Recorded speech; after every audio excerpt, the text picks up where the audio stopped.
लड़का गुंडों की हत्या से बचने के लिए घबराहट में खुद को पुतला बना लेता है। सोचा था कि मुसीबत से बच जाएंगे, लेकिन गुंडा तो शिकारी कुत्ते ले आया। देखते ही देखते शिकारी कुत्ते पुतले की ओर लगातार भौंकने लगे और गुंडों के सरदार को कुछ शक हो गया। जब वह पास आया, एक नजर में ही उसने पुतले के अंदर छुपा एक डर से सहमा चेहरा देख लिया, लेकिन यह देखकर भी वह लड़के की पोल नहीं खोलता, बल्कि एक शरारती मुस्कान के साथ पीछे हटता है। फिर वह अपने 3 साथियों को इशारा करता है और वे सभी पुतले पर गोलियां बरसाने लगते हैं। लगातार गोलियों की बौछार में पुतला बना लड़का छलनी हो जाता है।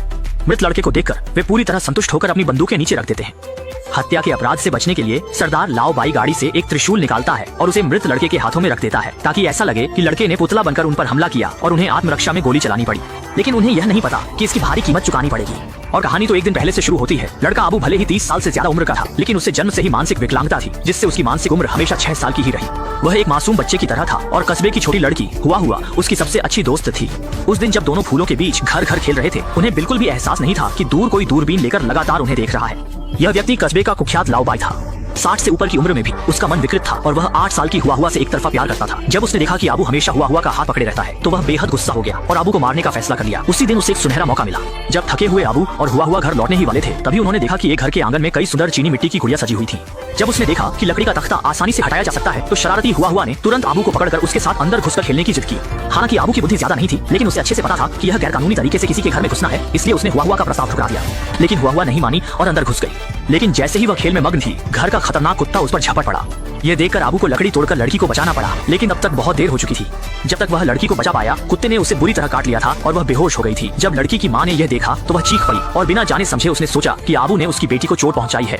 जब लाओ बाई को यह खबर मिली, उसने सोचा कि अबू ने हुआ को मार डाला है। गुस्से में आकर उसने अपनी बंदूक ली, अपने 3 साथियों को बुलाया, 2 शिकारी कुत्ते लिए और अबू का पीछा करने निकल पड़ा। घबराया हुआ अबू लड़खड़ाता हुआ घर भागा, अपनी मां की शरण लेने के लिए। मां ने पूरी बात सुनने के बाद तुरंत अबू को दिलासा दिया कि डरना नहीं है और उसे जल्दी से कहीं छिप जाने को कहा, जबकि वह खुद गुंडों को रोकने की कोशिश करेगी। जल्द ही लाओ बाई और उसके साथी गाड़ी से आ पहुंचे। अबू की मां ने उन सभी को सख्ती से डांटा और कहा कि उसका बेटा कभी किसी को नुकसान नहीं पहुंचा सकता, लेकिन वे लोग उसकी बात पर बिल्कुल भी विश्वास नहीं करते। इसके बाद वे शिकारी कुत्तों को लेकर अबू की तलाश में निकल पड़े। कुत्तों की सूंघने की शक्ति इतनी तेज थी कि वे जल्द ही पुतले के पास पहुंच गए। जल्द ही उन लोगों ने पुतले के अंदर छिपे हुए अबू को खोज निकाला और इसके तुरंत बाद वही घटना घटी जो वीडियो की शुरुआत में दिखाई गई थी। भला अबू इसी तरह गोलियों की बौछार में दर्दनाक मौत का शिकार हो गया। जब सभी को लगा कि उन्होंने एक मुसीबत को खत्म कर दिया है, तभी गाड़ी में रखा वॉकी टॉकी अचानक बज उठा। पता चला कि यह अस्पताल से फोन था, जिसमें बताया गया कि लड़की को चोट पालतू कुत्ते ने पहुंचाई थी। अब वह होश में आ गई है और उसी वक्त अबू ने ही उसे बचाया था। ये सुनकर सभी सन्न रह गए। उन्होंने एक अच्छे इंसान की गलती से हत्या कर दी थी, लेकिन लाओ बाई को कोई पछतावा नहीं था। उसने शांति से त्रिशूल अबू के हाथों में रख दिया। इस झूठ से उनकी आत्मरक्षा में की गई गोलीबारी सही ठहरेगी। बस मौजूद लोग यह राज न खोलें तो किसको भी सच्चाई का पता नहीं चलने देना। लेकिन कुछ लोग नहीं जानते कि एक भयानक दुःस्वप्न पहले ही उन्हें निशाना बना चुका है। और जब अबू की मां को अपने बेटे की मौत की खबर मिली, तो उन्होंने गुस्से में आकर चारों को अदालत में घसीट लिया। लेकिन चूंकि वे लोग स्थानीय रूप से बहुत प्रभावशाली थे और उस समय कोई चश्मदीद गवाह नहीं था, अंततः उन्हें निर्दोष घोषित कर रिहा कर दिया गया। और शहर के अनजान निवासी उन्हें जनता के लिए खतरा दूर करने वाले नायक मानते रहे। इस समय चारों गर्व से भरे हुए थे, उनके मन में कोई पछतावा नहीं था। लेकिन उन्हें क्या पता, इस समय बाहर अचानक ठंडी डरावनी हवा चलने लगी। अबू, जो अन्यायपूर्ण तरीके से मारा गया था, अब बदला लेने वाला था और सबसे पहले निशाने पर था सामने खड़ा यह गुंडा जिसका नाम होठ था। उसने अचानक देखा कि उसके खेत में बिना किसी कारण के एक पुतला खड़ा हो गया था और यह पुतला बिल्कुल उसी जैसा था जैसा पहले था। यह देखकर उसकी रीढ़ में ठंडक सी दौड़ गई, इसलिए उसने तुरंत अपने 2 अन्य साथियों को बुलाया। लेकिन जब दोनों साथियों को पता चला, तो उन्होंने बिल्कुल विश्वास नहीं किया और सोचा कि यह उसकी बूढ़ी आंखों का भ्रम है। और जब वह वापस जाकर देखने गया, तो पुतला गायब हो चुका था। लगता है कि वह वास्तव में उसका भ्रम था। लेकिन जब वह घर लौटकर सोने की तैयारी कर रहा था, तो गोदाम की तरफ से कुछ आवाजें आई। उसने सोचा कि घर में कोई चोर घुस आया है, लेकिन जब वह गोदाम में गया, तो वहाँ कोई नहीं था। जब वह चारों ओर खोज रहा था, तो अचानक उसके सिर पर बहुत सारा भूसा गिरा। उसने सोचा कि चोर ऊपर की मंजिल पर छिपा है, इसलिए वह सीढ़ियों से ऊपर चढ़ गया, लेकिन वहाँ भी कोई नहीं था। जब वह पूरी तरह से भ्रमित था, तो नीचे की पॉलिशिंग मशीन अचानक चालू हो गई। इससे वह इतना डर गया कि उसका पैर फिसल गया और वह लगभग पॉलिशिंग मशीन में गिर गया। सौभाग्य से उसने समय पर ऊपर के लैंप को पकड़ लिया, लेकिन यह केवल कुछ ही समय तक चला। अंततः वह पॉलिशिंग मशीन में गिर गया और मशीन ने उसे टुकड़े टुकड़े कर दिया। जल्द ही होठ की मौत की खबर बाकी तीनों के कानों तक पहुंच गई। 2 साथी तुरंत डर गए। उन्होंने सोचा कि मरा हुआ अबू बदला लेने के लिए वापस आ गया है, लेकिन ओल्ड वाइट ऐसा नहीं मानता था। नास्तिक होने के नाते वह ऐसी बातों पर विश्वास नहीं करता था। वह निश्चित था कि यह अबू की मां का काम है और उसने 2 साथियों को अत्यधिक सावधानी बरतने की चेतावनी दी। बॉस की बात सुनकर दोनों ने भी मान लिया कि यह सब बूढ़ी औरत का किया धरा है। लेकिन उसी दिन जब बड़ा मोटा काम कर रहा था, तो उसने अचानक देखा कि दूर खेत के बीच में बिना किसी कारण के वही पुराना पुतला खड़ा हो गया था। अविश्वसनीय रूप से वह तुरंत पास गया और देखा कि पुतले पर गोलियों के निशान भी उसी तरह के थे जैसे पहले थे। वह तुरंत ही गहराई से सोचकर डर गया, इसलिए उसने तुरंत ओल्ड वाइट और दोनों को बुला लिया कि आकर देखें। लेकिन जब दोनों वहां पहुंचे, तो उन्होंने काफी देर तक खोजा, लेकिन पुतले का कोई निशान नहीं मिला।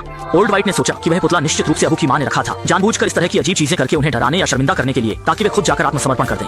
यह सोचकर ओल्ड वाइट ने पहले हमला करने का फैसला किया और रात के अंधेरे में चुपके से अबू के घर में घुस गया और उसकी मां को अपने हाथों से दबाकर मार डाला, ताकि वह कोई सबूत न छोड़े। उसने गैस का वाल्व खोल दिया। गैस पूरे घर में फैल गई और चिमनी में आग ने एक बड़ा विस्फोट कर दिया।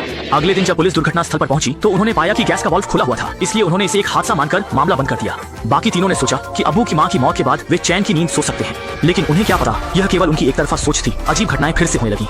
आदमी ने अचानक देखा कि सुअर के बाड़े में सुअर बिना किसी कारण के बेचैन हो गए थे, जैसे कि उन्हें किसी चीज से डराया गया हो। लेकिन इससे पहले कि वह कुछ समझ पाता, उस उसके पीछे से अचानक खांसी की आवाज आई। जब उसने ध्यान से देखा तो उसने पाया कि कमरे में एक काली छाया थी जो शायद इस दुनिया की नहीं थी। वह तुरंत डर के मारे पसीने पसीने हो गया और घबराहट में अनाज के भंडारण के टैंक में छिप गया और दरवाजा मजबूती से बंद कर लिया। जब बाहर कोई हलचल नहीं हुई तो बड़ा मोटा हिम्मत जुटाकर लोहे का दरवाजा खोलने की कोशिश करने लगा, लेकिन इस समय उसने दुख के साथ पाया कि टैंक के वॉल्व को किसी ने मजबूती से बंद कर दिया था। उससे पहले कि वह कुछ समझ पाता, टैंक के पास की ट्रांसपोर्ट मशीन अपने आप चालू हो गई और अनगिनत अनाज भी तुरंत टैंक में भरने लगे।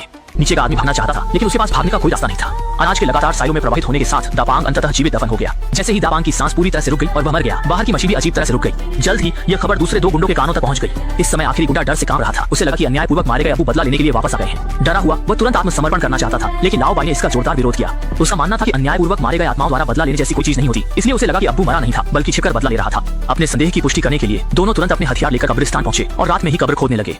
2 घंटे की खुदाई के बाद वे अंततः अब्बू के ताबूत तक पहुंचे, लेकिन जब छोटे गुंडे ने ताबूत का ढक्कन खोला तो उसने देखा कि अब्बू का पूरा शरीर सड़ चुका था और वह ताबूत में पड़ा था।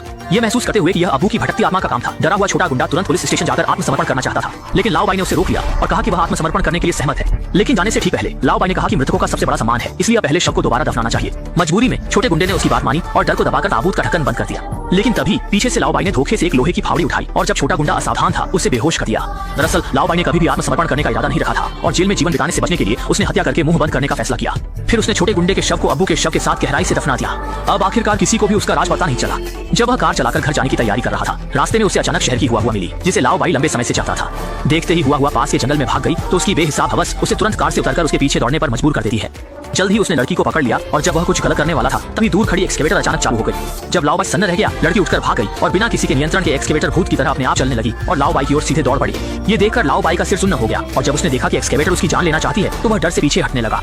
अचानक वह एक भूल से एक स्केयरक्रो से टकरा गया और उसका पेट स्केयरक्रो के हाथ में पकड़े त्रिशूल से छिद गया। बहुत सारे अपराध करने वाला लाओ बाई अंततः इस तरह मर गया। अच्छाई और बुराई का अंत में हिसाब होता है। दुष्कर्म करने वाले लाओ बाई और उसके साथियों को उचित सजा मिली और फिल्म यहीं समाप्त होती है।